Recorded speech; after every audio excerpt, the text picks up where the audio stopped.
get up. And on the way up, we're going to bite a kneecap off, all right? And we're going to stand up, and then it's going to take 2 more shots to knock us down, all right? And on the way up, we're going to take your other kneecap, and we're going to get up, and then it's going to take 3 shots to get us down. Well, hi there, Kneecaps Nation. I'm Vince. That's Phil. And we do a Lions podcast. Now, Phil, as you know, rules are made to be broken. So our cardinal rule has always been we don't take weeks off here on Kneecaps for breakfast. But sometimes life gets in the way. And that really did happen. Once again, Kneecaps for Breakfast podcast. I'm Vince Progar, happy to be joined, as always, by my longtime partner in crime, Phil Byrne. And a couple things. Number one, Christmas kind of fell in an odd spot with Christmas Eve being on Wednesday and Christmas Day being on Thursday. We already knew, Phil, that you'd be on vacation that week leading up to that. It didn't really make a whole lot of sense. The Lions were playing Sunday late afternoon. They played again on Christmas Day, so that schedule was kind of bungled up. So we had a few logistical things working against us. And then, as if that weren't enough, I want to be amongst the first of Kneecaps Nation to wish you, Phil, a very congratulations on your engagement, which happened during your aforementioned vacation down to Florida. So, Phil, you had a lot going on, and I think that justified us taking a one singular week off from Kneecaps for Breakfast and reconvening because, let's face it, the team hasn't played well the last 2 weeks. We don't have playoffs in our midst. So I think Kneecaps Nation can be forgiving of us to sort of just let things fall by the wayside. Yeah, well, first off, thank you very much, Vince. Very, very lucky to now be engaged to the wonderful Caitlin. So very, very fortunate to be in that spot. We'll share the soon to be first lady of Kneecaps for Breakfast alongside the Mrs. Progar. Yeah. So it's been kind of a whirlwind couple of days, coupled in the fact with coming in from 75 to 80-degree weather each day, which again, I'm not trying to brag or anything for getting down to Orlando and Disney World for a couple of days. But coming back, hitting the cold weather, a little under the weather. So, if you catch me, it's kind of a shock to the system. I mean, going from 80 and sunny to the bomb cyclone that is the great state of Michigan. I mean, holy mercy, between the wind and the snow squalls and the heavy rain the day before. And I mean, that's a shock to the system right there. It really is. But it's one of those things that I was so looking forward to, popping the question to Caitlin and to everything going into this vacation that, it was like my mind was kind of elsewhere, during these games. And, we're going to get into some Lions games here, but very unique spot, especially for this podcast, since we have been around where we have primarily covered winning Lions football. Yeah. There was that stat that, of course, that was so relevant that, since midway through Dan Campbell's first season, Lions have not endured back-to-back losses. Well, now they have 3 straight losses. Yeah. So this is really kind of unprecedented territory that we find ourselves in with this podcast and with the Lions. But hey, we had a couple games happen in less than a week's time that we do want to recap here today. But starting at least on a positive note before we get to the other side of things with the Lions here, it has been a very exciting time for me personally. So again, we'll share some things, with the wedding as it comes a little bit closer into fruition here in 2026. I think we're going to have some sort of Lions theme in play with the wedding. Keep us posted, I guess. We'll see what that's all about. But anyways, we're here to talk Lions. That's what you listen to. Yep, absolutely. And last bit of good news before we do move into the medicine taking here, let me be amongst the last, as the great Chris Berman would say, to wish you a very happy birthday. You are still safely on this side of 40, so you don't really have to worry about crossing into old dude status just yet, but a very happy birthday to cap off a pretty exciting week for you personally, Phil. All good things. But now let's take some medicine. So we knew what Mm, was at stake. We knew that yeah. really after the Lions game on Thanksgiving, having that go down the way that it did, we kind of knew that this month of December was going to kind of be playoffs part one. We knew that maybe Yeah. built in there they had one mulligan, maybe two if the bottom started falling out for some other teams that were also in the hunt. But really, it was win your games and you'll be okay. And then they went out on that Mm, Thursday night game against Dallas and played, all things considered, pretty well. And yeah. then they went out to the West Coast and they went tit for tat with the Rams for about 2 quarters or so. And then the bottom fell out. And then you think, okay, Pittsburgh's coming to town. This is the get right spot. The way the Lions Mm, always seem to be doing things after a loss is they bounce right back. And it was the perfect spot for it. They were back at home last regular season game at Ford Field, a team in the Steelers that weren't running the ball real well. It wasn't necessarily the Aaron Rodgers of old. And advantage Lions here, the Steelers came into the game dead last in the entire NFL in time of possession. So all the numbers and trends and what have you were favoring the Lions. And yep. it was just a complete nothing from the word go. The Lions struggled to move the ball. It was 3-3 in the second quarter. You could tell they weren't having a great day offensively. And all of a sudden, Pittsburgh just starts running the ball, the likes of which we haven't seen all season long. I think Mm. Jalen Warren is still running. I'm sure half the people that listen to this podcast have no idea who Jalen Warren is, and rightfully so, because he's not a super great, amazing running back in this league. Altogether, the Steelers ran for 250 yards on the day. The Lions couldn't run the ball to save their own life, which, again, makes no sense because they were missing two key guys on that defensive front, the Steelers were. So you Yeah. would have thought, again, on paper, it would have been a great day for the Lions to have some success running the ball, and that just did not happen. You look at the stat sheets, Jared Goff had a great day, threw for well over 300 yards passing. But what it really was, let's call it what it is just a bunch of stat Padford like stuff. It reminded me a lot of the Lions in 2010, 2011, 2012, where they couldn't run the ball. Their defense wasn't getting stops. Stafford was gunning the ball all over the field because he had to. They were picking up yards in garbage time. They were playing from behind. They had a chance to win, but they didn't. And it just seemed like we turned the clock back 15 years with this absolutely gotta have it game at home in a prime 425 window on CBS. And they Yeah. just let it all slip away and picked up their second consecutive loss for the first time in over 3 years.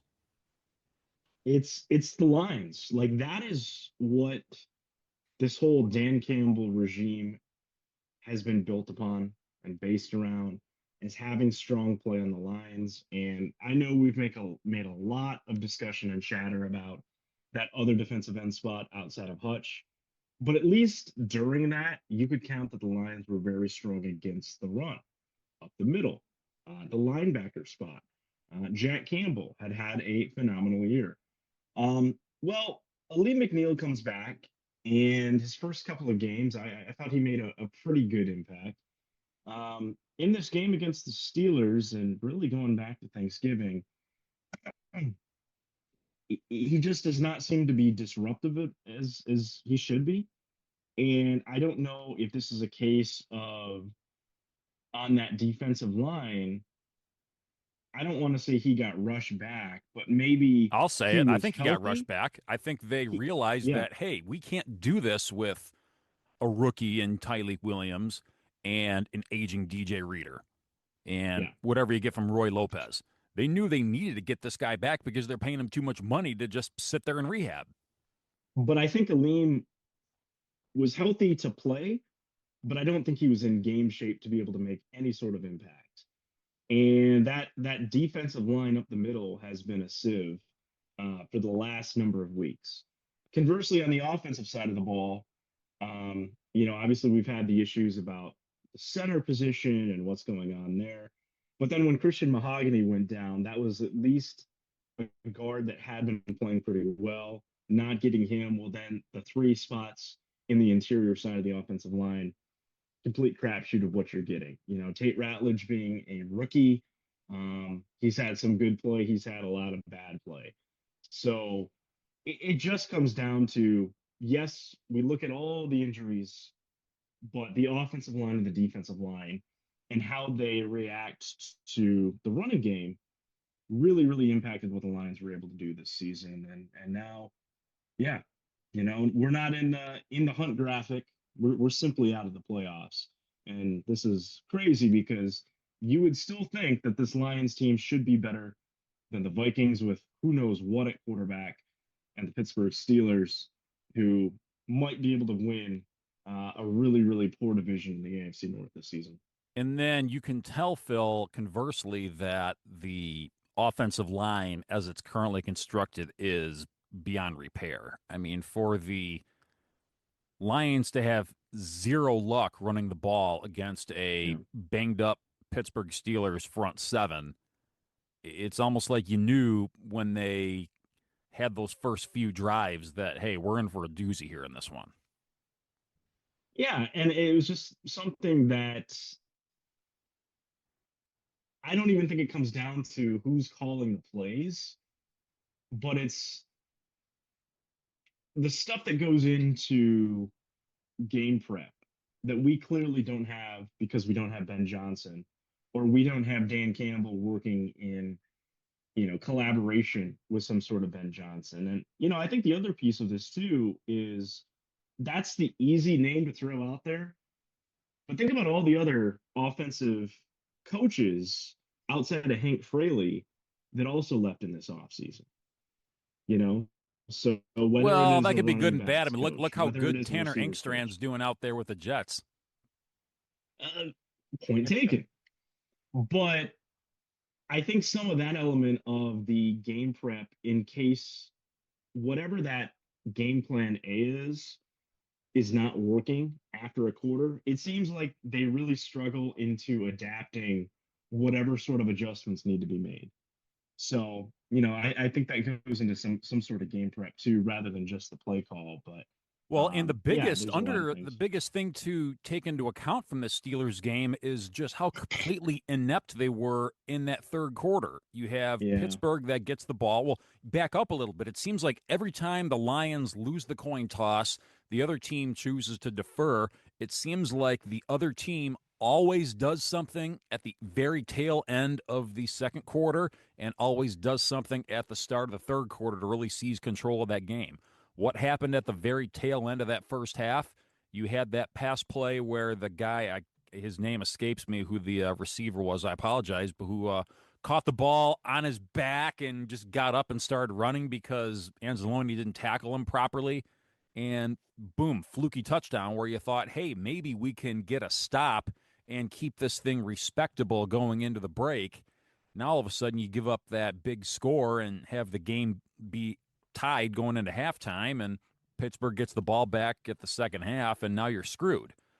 Then the Yeah. Steelers possess the ball for like 13 and a half out of 15 minutes of the third quarter. The Lions do absolutely nothing.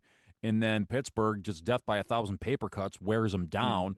And then they start scoring one after the other, starting in that late third quarter, just because the Lions couldn't get anything going on offense after halftime. And we've seen similar situations happen here down the stretch in the season where, for one reason or another, that offense just comes out looking like it's three-quarters of the way still asleep after Yeah. halftime. Yeah. Something I want to raise a question to you, Vince, on this game before we kick it over to our second game that we want to recap during this little stretch of this Lion season here. Just kind of recapping it. You're a little bit more tapped into the officiating and kind of rule side of the NFL. Obviously, this was kind of unprecedented territory with what happened with the DK Metcalf and the slap heard around the world, Yeah. if you will, or the punch or anything with this Lions fan. Um, you know, this was one of those games that I was not able to really watch live until about the fourth quarter when there was an available TV to where I was at Disney. So when I saw all of this go live, and I wasn't really checking the stats live during the game, I just assumed DK Metcalf had been tossed or he wasn't able to play. What did you think on kind of how the league office handled this situation kind of live in the moment where it was recorded on camera that this has happened, but there clearly was no in the moment punishment? Yeah, and that's where it gets tricky. I mean, at some point you have to let the on-field officials do their job, and it comes to a point where it didn't happen between the four white lines surrounding the field. It happened during a commercial break, I believe. None of the officials were anywhere nearby to be able to see it. I guess, do we have the capability in this day and age to be able to say after replay assist, it's been determined that number 4 for Pittsburgh has been disqualified due to unsportsmanlike conduct while we were on a break? I mean, that'd be pretty stinking unprecedented to come in and have something like that take place. I'm putting myself in the shoes of if I were a Lions fan, which I am, and one of my own Lions players did something like that. I would be pretty irate in the moment if somebody were to just come down from on high and say, after replay assist, your guy is ejected because reasons. Now, looking back on it, was the 2-game suspension that he was given by the NFL justified? Absolutely. There's absolutely zero reason, zero, to Yeah. make contact with a fan. I mean, we have proximity on our side, Phil, geographically speaking, but you look back to the Malice at the Palace 20 odd years Yeah. ago. You don't, under any circumstances, make physical contact with a fan. That should be professional athlete 101. You get Yeah. paid way too much money to pay a kid's game. There's absolutely zero reason that you should ever make physical contact with a fan. I don't care what was said. I don't care what kind of slur was thrown your way. Was this Lions fan in the wrong for doing what he did? Absolutely, but that still doesn't justify doing what Metcalf did. I'm not upset that he wasn't disciplined in the game because nobody on the field in position of authority saw it. And hindsight 2020, he really didn't do a whole lot after that incident. You could tell he was probably pretty shook about it himself, but he wasn't enough of a factor in the way that game turned out for me to think, well, if the officials would have did their job and thrown this son of a gun out of the game, it would have. I don't think that would have had any real impact in the way the Yeah. outcome of the game actually turned out. Yeah. Yeah, no, I think that's a good point. Um, and certainly not a great look on that Lions fan too. And I know he's gonna try to get a lot of money out of DK Metcalf for it. But Yeah, well, I also don't trust a fan who has a press conference with lawyers and is wearing a Lions hat backwards yeah, while wearing a blazer. It looks very cheap and sleazy. So yes. I don't know. Just Last my point take on on the officials before we move away from the Steelers game. I might be in the minority here, but I don't believe the way that game ended with those 2 OPI calls really made any difference. They did not play well enough over the course of that game. You could tell in the first half they were kind of having to slug this one out. They completely disappeared in the third quarter. What we saw with them getting some first downs and completing some big pass plays, again, reminiscent of Stat Padford. And let's be honest, again, if the shoe was on the other foot and Pittsburgh had the ball with a chance to tie or take the lead, and they picked up those flags or didn't make those calls on Pittsburgh, I would have been completely beside myself as a fan. And you know what? Letter of the law, those calls that they made weren't heinous in nature. I can definitely see why they made them. And again, if the shoe was on the other foot, I would have wanted that call to be made against the other team too. So it's one of those situations where it's not like that Monday night game against the Cowboys, the Dan Skipper game, where they right. played their Yeah. hearts out. And it Yeah. was just a gut punch that they had to lose that game. They didn't play well enough in my mind to get the No. benefit of the doubt. So I don't even really care to make the officiating as far as the end of that Steelers game any more discussed than what we already did, because did it really alter the outcome? No. It just probably would have had them get really lucky if it would have turned out their way. No, and I think that that's really the point of what we're talking about in these two games is that third quarter where the Lions absolutely got man rolled there. It's just like that's the that's the proof that they were never a playoff team. Sad to say it, So, no, I'm with you there. I think if this team was worth a damn this season, yeah, they had a couple of really nice games this year, um, but they just didn't do enough when it mattered the most, Yeah. And that third quarter was pretty damning. Yep. Absolutely. So that was supposed to be, the mulligan was supposed to be the Rams game, and then they dropped this Hmm. game, and it's like, well, wait, hold on. Since Micah Parsons, which we talked about the last time you and I spoke, Phil, about the injury that he sustained in the Mile High City, the Packers are on somewhat of a free fall. And even though they beat the Lions twice, there was a very real scenario where if the Lions just took care of their business and the Packers continued to spiral out of control, which they, spoiler alert, continued to do when the shorthanded Ravens came to town, there was still a path for the Lions to make the playoffs. All they had to do was go out to Minnesota, take care of their business, and then all of a sudden anything can happen in a Week 18 game in the Windy City. Well, Jared Goff did exactly what he did back in the tail end of the 2024 season, turned the ball over a whole bunch of flipping times, 6 times in this game to be exact.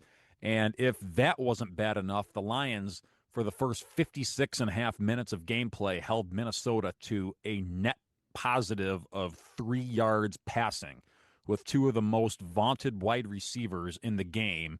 Granted, against a rookie no name quarterback, but even still, you got Justin Jefferson, the face of the franchise. You got Jordan Addison, who's a wicked receiver in his own right. Heck, Michigan State guy, you even got Jalen Naylor, who's capable of breaking off some big plays in the passing game. We saw none of that. The Lions held them in check really the whole entire day, but they couldn't get out of their own way because Goff and the offense kept on giving them short fields, turning the ball over, just like we saw in that first game against the Vikings at Ford Field. They benefited from short fields all day long. Credit the Vikings defense for being opportunistic and setting up their offense in positions to succeed. But again, Phil, it's like we're not even watching the same team that we've seen be built before us these last 3, 4 seasons. Maybe because I've got Disney on the mind here after just spending so much time there, but golf when it matters the most, when he isn't getting things going his way, when that offensive line breaks down, the absolute epitome of Cinderella's carriage turning into a pumpkin, Mm-hmm. where everything just falls apart and it goes back to, oh, that's right. That's why the Rams gave up on him for Matthew Stafford. Um, Awful game. Like we were in the game for a while there. Um, And they still could have won at the very, very end until they did that little end around to Addison, and he took it 65 yards of the house, and that was the kill shot right there. But for, yeah, again, 55 plus minutes of gameplay, they could have easily walked out of Minneapolis on Christmas Day, eating the Netflix steak fillets, and having a very real opportunity to disrupt some things in the NFC playoffs. And they just they just soiled themselves, is what it turns out. yeah, yeah. And we're gonna have a long off season to kind of talk about what went wrong in these two Yeah. Oh yeah. games and specifically down the stretch. But it was like this was the second domino after that first domino with the Steelers game and all the issues in the third quarter and not handling business late in that game. I feel like it just really boiled over to this one. I realized there wasn't a long turnaround time. There was less than a week in between these games, but at the same point, it breaks your heart to see a team on the rise, get all the way to the NFC Championship, have this killer instinct, get a couple of injuries, just like some of the injuries that we had last year, and it just absolutely falls apart. But I'm so tired of hearing the injuries when you see what the 49ers did against the Bears. On Yeah, NBC, how they do the player introductions, they say their name and where they're from and all that. I recognized Lenore, their right side corner. I recognized nobody. And Phil, I watch a lot of football. And Fred I didn't Warner wasn't playing. recognize Yeah, any of those names. yeah. And yet, even though this game against the Bears, they still gave up 38 points and didn't have a great game defensively, they're still 12-4. They've been missing Brock Purdy a good chunk of the season. They've been missing George Kittle a good chunk of the season. McCaffrey's been in and out of the lineup. Look at the Chargers. They don't have an offensive line. All their offensive linemen died weeks 1, 2, and 3. They don't have anybody. And they're safely in the playoffs. Those are just two examples. Why do the Lions always have to use the, oh, we have injuries? Everybody has injuries. I mean, yeah, look, the Packers haven't played well since Micah Parsons got injured and is lost for the season, but there's another one, your best player on defense, and yet they're still in the playoffs. They are. You know, and just I don't know. This season just kind of got out of control, and the train to nowhere just kind of kept running down the tracks here. So yeah, two games that they're gonna sting just as much as that Commanders game kind of stung at the tail end of this year. And you know, we're gonna have our first game of 2026. Bears have already clinched the NFC North. Yeah. There isn't anything to play for. I think the Lions need to, of course, play the majority of their starters, but is Manu ever going to actually contribute to this team? That's Is what I he was just going still to ask hurt? Phil is what You is know, this like, game for the Lions? Is this something yeah. that you treat like a regular game, or do you start maybe starting to look towards the future and seeing what you have in some of these other pieces like a Manu or something? Well, I think anyone that's on the injury report now, like I saw Amon-Ra St. Brown pop up there and he didn't practice today. I'm going to be real with you. We do not deserve, after this whole season, the possibility of having Amon-Ra St. Brown get hurt in this game any more than he already is hurt. We know he's playing banged up. I love that guy to death. He does not need to be out there for this game. You know, And I got news I for you, think Phil. An ACL or an Achilles keeps you out for probably the first half of next season if you're lucky, yeah, just based yeah. on where we are in the calendar now. So, you know, if you want to have JMO and Tesla out there, give Kennedy a little bit more of a shot playing inside slot. I think that's the approach you have to take. So I don't think you have to mail this game in or anything like that. But like I think some of these guys that we just have not seen where they've been healthy scratches for a while, um, give them an opportunity to play. Especially for these ones that like Brad took a little bit of a risk and a gamble on as a project. Like they're going to be playing a great team on Sunday in the Bears, one that's going to the playoffs. And And they still have a lot um, to play for because the number 2 seed in the NFC yeah, is still very much in play. So you're yeah, not going to get a Bears team resting starters. Now, you may have a situation where, like, hey, Roma Dunze is not quite ready to come back, or Luther Burden, who got banged up the very last play, might still be a little gimpy. Yeah, you might see those guys sit out. But by and large, you're not going to see kind of like those Chiefs teams or Colts teams of old where you don't see anybody that last game. oh yeah, You're still going to see a good representation of that Bears team coming out this coming Sunday. yeah. The old Peyton Manning Week 17 special. Yeah, You know? the Jim Sorgi game. You always knew that first Sunday in January. There's Jimmy. Yep, yep. You're listening to this episode of Kneecaps for Breakfast. Vince Progard chopping it up with Phil Byrne. We just kind of touched on the Steelers and Vikings games, Week 16 and Week 17, because we did take a unexpected PTO day from Kneecaps for Breakfast last week. So we're just kind of briefly catching up. We're not going to get too deep into the weeds with context and implications moving forward because we are going to have a long off season to dive into all that type of stuff. But we are talking about the Bears game, Week 18, coming up, 4:25 on Fox. And it's a difference in trajectory, to be sure, Phil. When the Lions took the field, the final game of the regular season in 2022 against the Packers, they won the game. They still weren't going to go to the playoffs because they didn't get the help that they needed. So they went into that game knowing that the game was going to be meaningless. This game, by all accounts, for them is going to be meaningless. But again, the trajectory is different because you could tell that they were feeling good headed into the offseason and good things were ahead. It kind of seems like the exact opposite to where they're headed in the wrong direction. This thing's about to skid off the tracks if it hasn't done so already. And we almost can't wait for the offseason to get here just so we can kind of put this nightmare of a stretch run behind us. Yeah, it's gotten out of control. Um, we mentioned just a couple of minutes ago just about how these other teams have been able to handle injury situations and we haven't. Quite frankly, if you think about it, yes, the Lions did continue to win in the regular season, but injuries, amongst a whole variety of other reasons, were also sort of part of the blame for that loss against the Commanders in the playoffs. And all of a sudden we're looking at a year, and it's like this has been the most up and down year of the Dan Campbell regime. And um, I myself am basing a lot of I don't think we had the coaches in place. I don't think we had the roster building in place with this, and we'll spend a lot of this kind of offseason talking about where the direction of this team and this franchise should go. But yeah, to me, the Lions just don't have a lot to play for in this game against the Bears. And I mentioned the Amon-Ra St. Brown piece about how he did not practice on the day that we were recording this, and I just don't want to take chances in this game. We already got our one win against the Bears this season. I think that's going to be our only win in the division this year. I don't think this is going to be particularly close. Um, so that's where we're at. And it's not a great approach to have going into the last week of the season. Not where I expected us to be, but Right. there we are.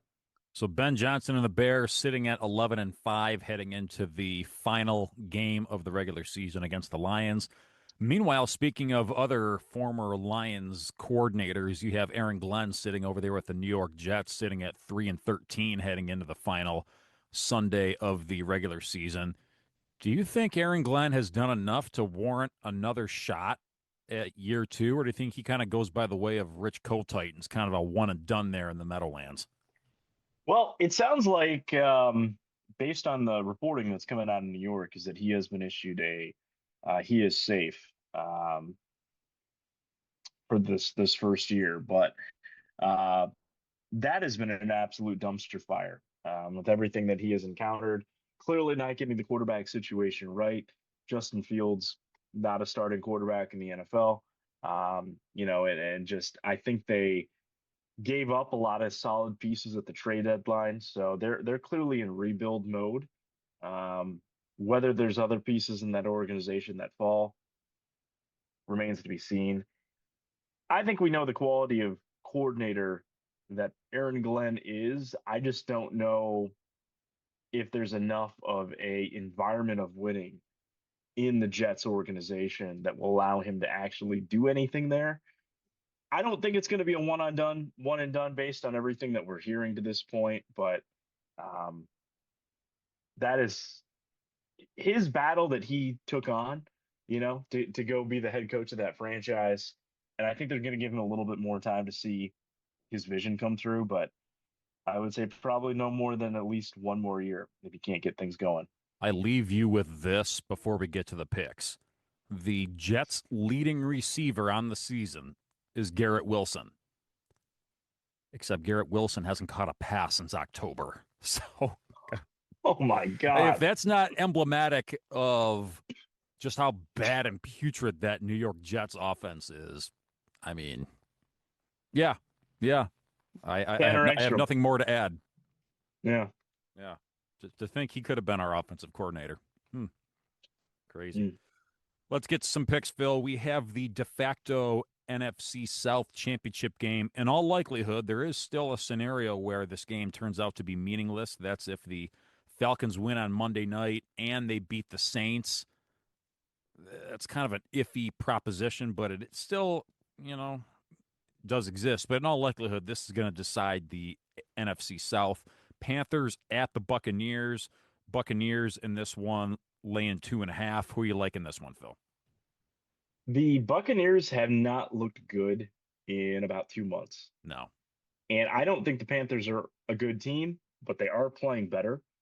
They hung in with the Seahawks for the majority of that game on Sunday. And then being at home for this one, I venture that the Panthers, Bryce Young will do just enough to get by and I think the Buccaneers are going to be looking for a new head coach. I agree with you there. The Buccaneers are a mess. The Panthers are coming in with very little to lose if you think about it. And let's be honest, the Panthers head coach is Dave Canales, who used to be the Buccaneers OC. He knows Yeah. Baker Mayfield and company very well. That's a big advantage. Give me the Panthers to win the game and tie up the NFC South, because even if the Falcons run the table, the Panthers, based on tiebreakers, win the division anyway, but it's not going to come down to that because they're going to win the game. Seahawks at 49ers, Phil. This is for in all likelihood, the number 1 overall seed in the NFC. Seahawks, 1.5-point road favorites in this one. Seahawks at 49ers Saturday night. I do not trust Sam Darnold in the clutch. I trust Kyle Shanahan and Brock Purdy a little bit more. I am going to go ahead and pick San Francisco. And I'm with you there as well, because the Seahawks, in my mind, had their moment of magic in the Thursday night game against the Rams, where they won the game on the 2-point conversion in overtime.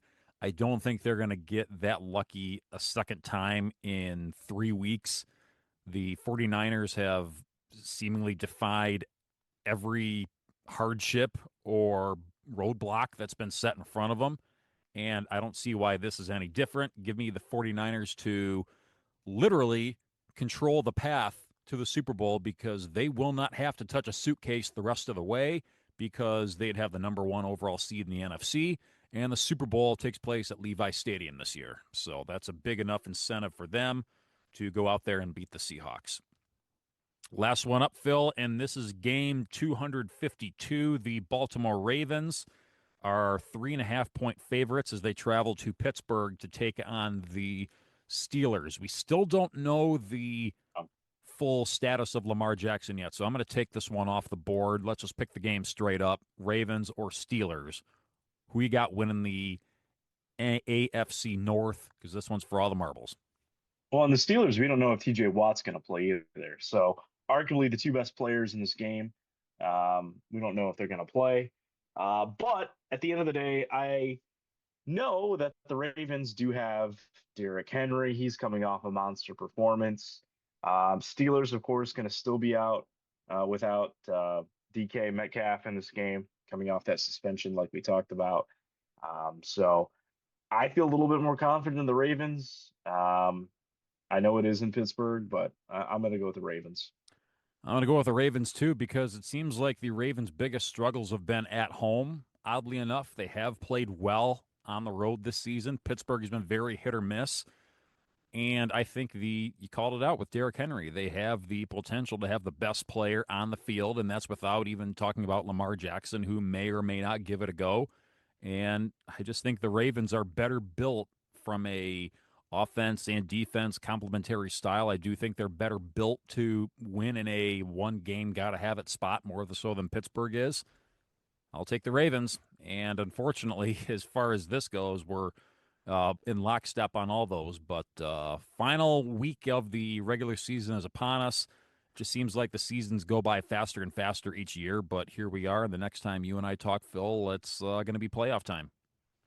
Playoff time will be in 2026. And folks, 2025 has been a rough year for our Lions. We're here at the end, but just kind of a reminder, going back to everything we talked about at the beginning of this podcast. We do have a Lions podcast, but sometimes when the Lions give you jury days, you got to think about some things better outside of that. So hopefully, just like I've encountered, you find some better things out there for you in 2026, like I found in 2025. There you go. There you go, my friend. All right, that is all we have for you on this episode of Kneecaps for Breakfast. Thanks for bearing with us as Phil and I took a little week's vacation. We promise you that we will be back 1 week from now as we kind of go over what happened in the Lions game against the Bears and just start talking next season and a little bit more into the NFL playoffs at large. We hope you join us for that. For Phil Byrne across the way, the birthday boy, Vince Progar saying good morning. Go Lions. Four down the field. Over and out.